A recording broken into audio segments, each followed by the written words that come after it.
Hi guys and welcome to my channel Rituparna Creates. I am Rituparna Roy and I am so happy and so glad that you are here watching this video.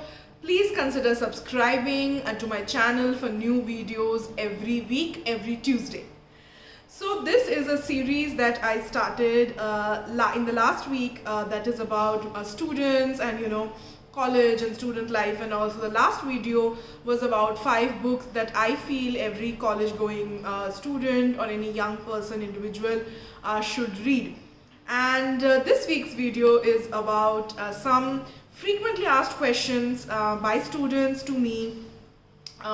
These are generally revolving around career and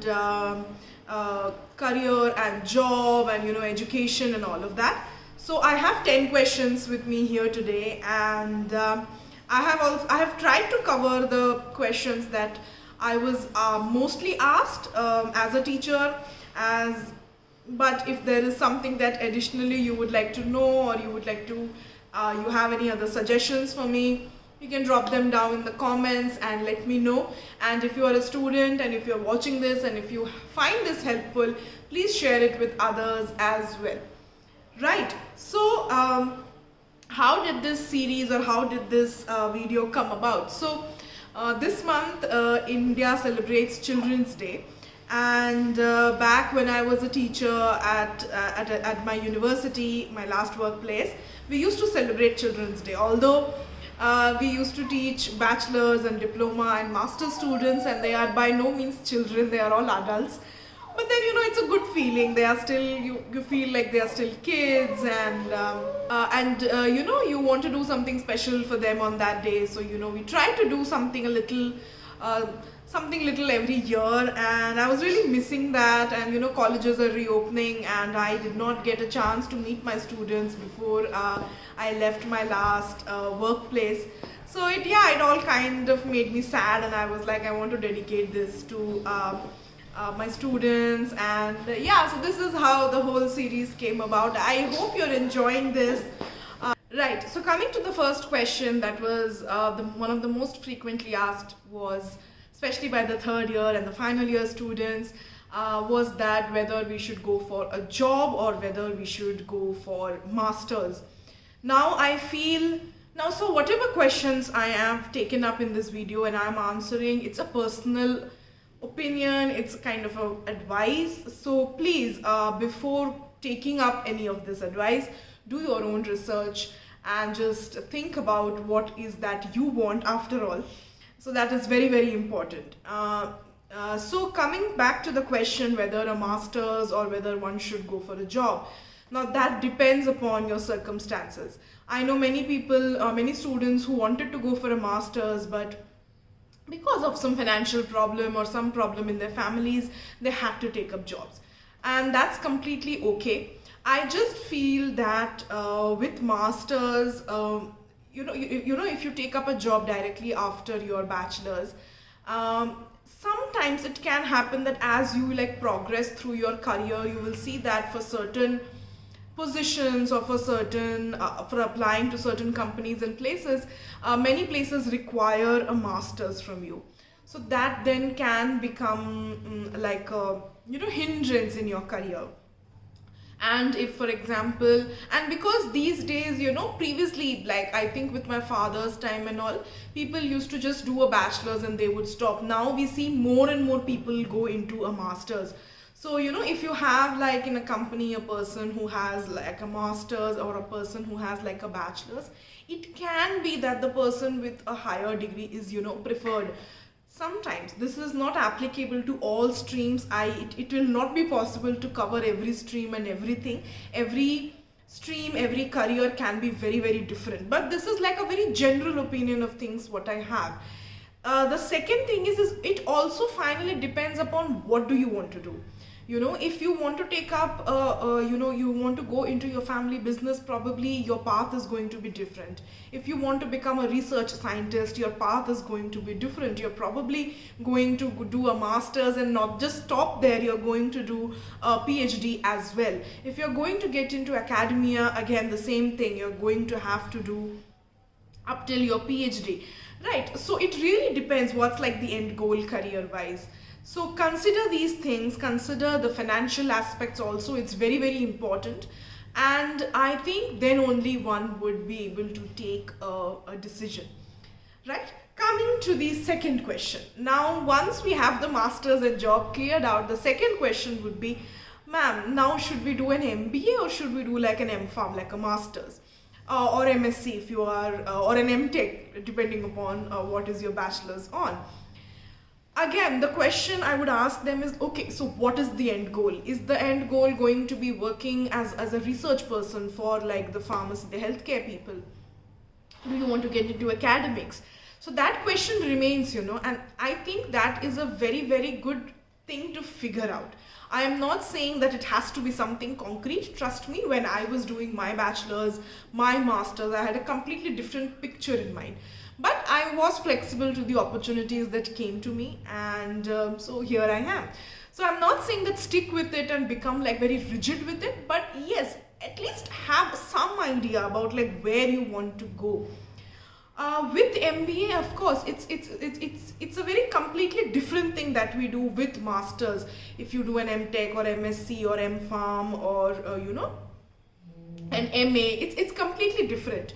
With MBA, the kind of job opportunities and the kind of things that we do are a little bit different. It's ultimately a business management course. So you get into the business side of things. Either you are going to marketing, or either you are going to go into the operational side or market research or become a consultant, so many things, so many possibilities.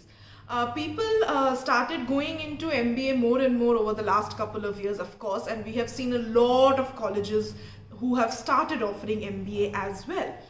So, consider that, like, what would you want to do after an MBA? Do your research. And there is so much available on the internet about in terms of like what are the different specializations with MBA, what kind of careers do people get into after an MBA. So consider all that and then only take that step and take that decision of what would be the perfect thing for you.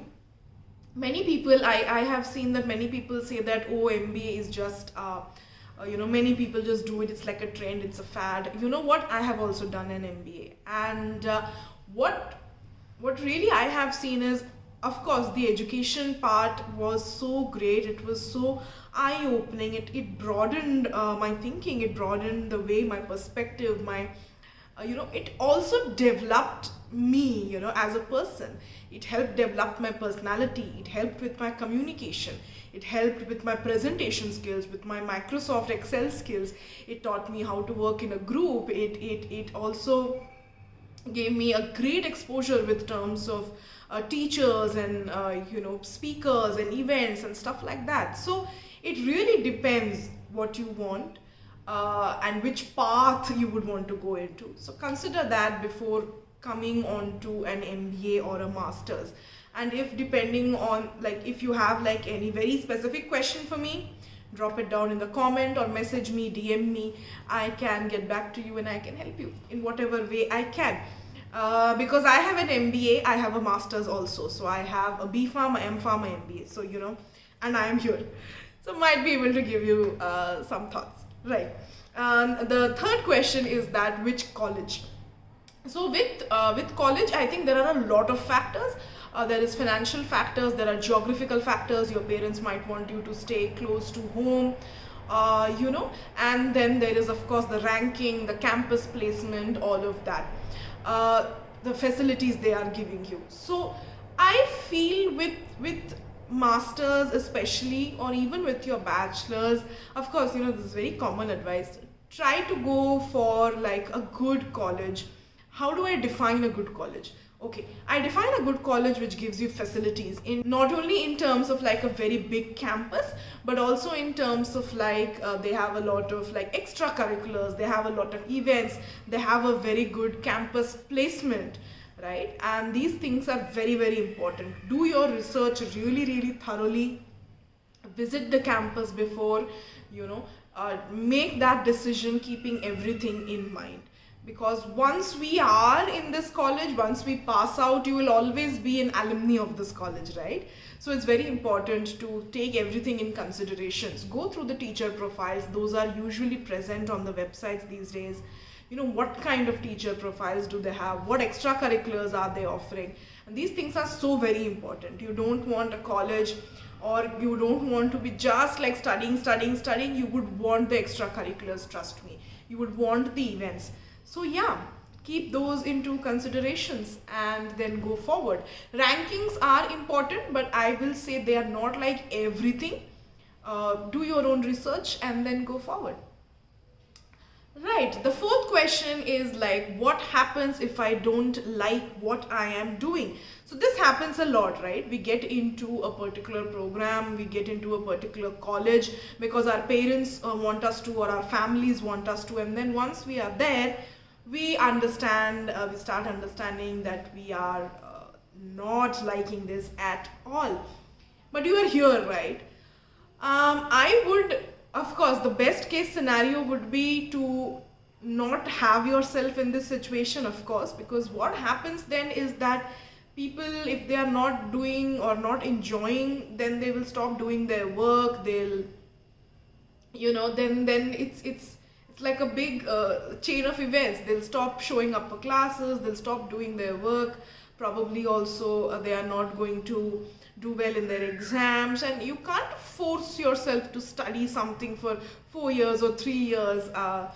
I don't know. So that's anyways the best case scenario. But of course, what happens once you're in the program? I feel now with the technology and with the kind of interdisciplinary things that we have, it is possible to find something that you like within the program, whatever you have taken up. It is possible to like pass out of that program and take up something else, do some extra certifications and courses, and like change your field, or find something in the field related to what you like, right? So that is very much possible. Yes, of course, you would probably have to justify that change maybe to a company or an organization, but now organizations are also opening up to the idea that people want to try a lot of different things and like want to do a lot of different things, and people take gap years now, which was not very acceptable. It is slowly changing. I'm not going to say it has completely changed, but yeah, so you can think about all these things and find something in that, or get with it, pass out with it, and like figure out how you can take that next step. There are a lot of certification programs that you can do. You can intern at different places and find something that really clicks with you. Right, the most sizzling question of all, the 10 one. The fifth question is, does your GPA really matter? It can matter during campus placement. There are many a times guidelines and there are cutoffs where if you don't have a certain GPA, they do not allow you to sit for campus placement for certain companies. So yes, it can matter there. Will it matter in the long term? Probably not, because then you would have your skills and your knowledge to speak for you rather than your ranking or your GPA. In the initial time, it can, but not probably in the long run. I don't think so. Even if your GPA is bad, and if you're able to really develop yourself, work on your skills and develop your skills and knowledge, I think you're good to go. So don't worry about that GPA so much. Just maintain it at such a place that you're able to attend all the interviews for your campus placement. That's all. Right, talking about sixth one is talking about resumes. So with resumes, what is the biggest challenge is, like, I think two things. One is students don't know how to make a resume. The second thing is they don't know like what will they put, because they are a fresher. So usually I help students. I used to help students with their resumes and like how to design like a resume for a beginner, for a fresher. If you would like to watch a video on that, comment below if it's helpful for you.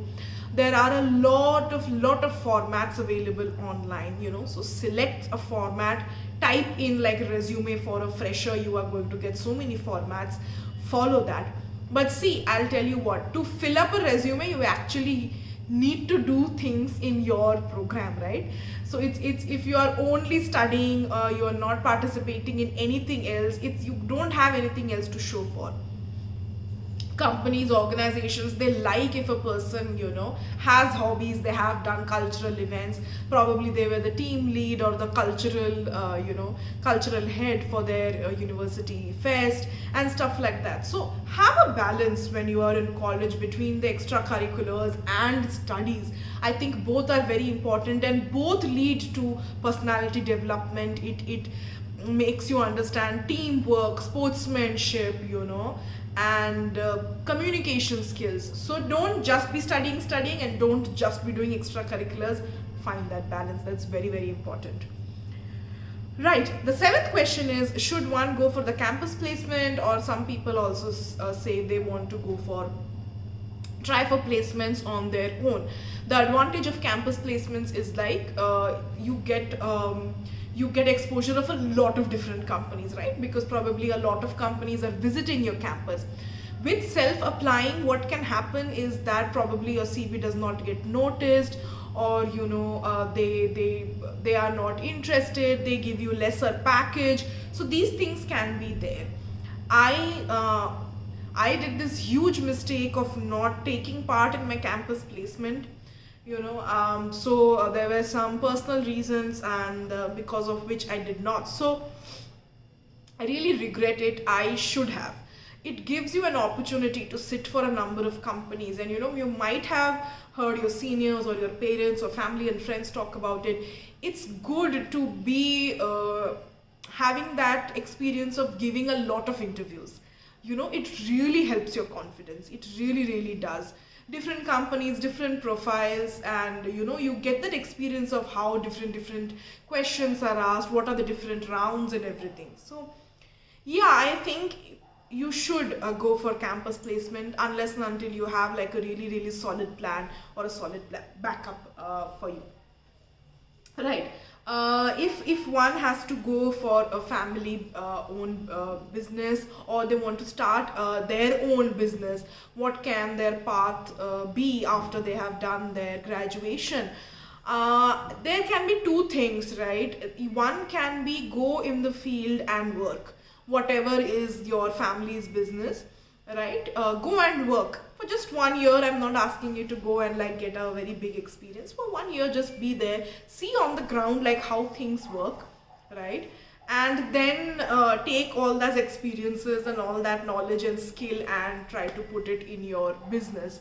The other thing can be like work for a year, get MBA done, so that and then start your own thing. That can also be one of the ways. Many people, what they do is like they work for a certain like 5 years and 10 years, and then they start their own thing. It's there is no set path. These are just some, I think, ways that I feel that I have not started a business, so who I am to give you all this advice. But yeah, these are some of the things that I feel can work really, really good for you, right? The ninth question is that what if you are confused? You don't know whether you want to go for masters or whether you want to go for a job. If you are confused, you probably have that confusion from like your first year and second year. If you are generally a very confused person, I'll tell you what, that's not a bad thing. What you need to do is intern at different places with different roles, and don't bother whether it's like a paid internship or like an unpaid internship. Just go ahead and do it. You have 2 breaks, I think, in a college every year, right? So just go ahead and do it. There are so many online internships also that you can do. Do things that are of interest to you, whatever they are, and that is why I always say to my students, it's very, very important to develop hobbies, to explore different things, right? Intern at different places. That's what I will tell you. Go intern at a production company, go intern at something in the corporate thing, go intern for something online. Explore as many things as you can. After all of this exploring, you'll probably start understanding what you're really liking and enjoying, and some path will eventually open up for you. But what happens when you have not done that and you're already in your third or fourth year? See, you can take a gap year. It's not like it's the end of the world. Take a gap year if need be, but don't like just sit at home then in that gap year, explore something. There are online so many courses that you can do to explore different things. Again, the same thing, go intern for a month here, go intern for a month at some other company with some other role. Ask your family and friends if they can help you set up some internships, or some other work for you. And then after that 1 year, then you can take the step about what you really feel, right? Right, coming to the 10th question. I know this video is a long one. Thank you for sticking till the end of it. I had a script with me because God knows if I start talking about students and career and college, I'll speak like for a whole day. Right, the last is not really a question, it's just a note on college life. So many of you will be graduating soon. It's November, so in the next 6 months you will be graduating. So many of you will be joining college. You are going to write your exams and take that big leap from school to college life. I would just like to say is that there are going to be ups, there are going to be downs. It's not necessary that you are going to land the job of your dreams or the college of your dreams, and it's okay. Don't be disappointed, do not be disheartened. It's okay to get to have some backup plans, have some backup plans. Have that plan that, okay, what if this does not work out, what do I do, right? And I wish you all a very best, all the very best for your future. Thank you for watching this video. Whenever you get into a college, remember, make like a bucket list for college, right? There should be some things that you should be clear with when you come. I know mostly when students start college, it's like, yay, ab to college mein aa gaye, wow, no uniforms, masti karenge, and this and that, and we'll make friends and go out and do parties and all, and fine. I have also done that, But have like a list of things that you would want to achieve by the time you graduate, whether it's a 3-year program or it's a 4-year program or a 5-year program. I know, it sounds very boring, but trust me, have a list of things that you would really like to do. And that will give you a lot of clarity. As I said, college is one of the bestest time for the most people, they enjoy a lot and all, and for some it is not. I think that's also fine. It's no pressure. It's not that you have to enjoy college. It's just that the freedom and the independence, and many people move away from home and they like that, exploring things on their own, doing things on their own. But be responsible, be clear with what is the end goal there, and of course enjoy. Thank you for watching this video. Thank you for sticking till the end. Thank you for your love and for your support. I am so very grateful to have you here with me, and I will see you again next time. Till then, stay happy, stay safe, stay healthy, and I'll see you again. Bye.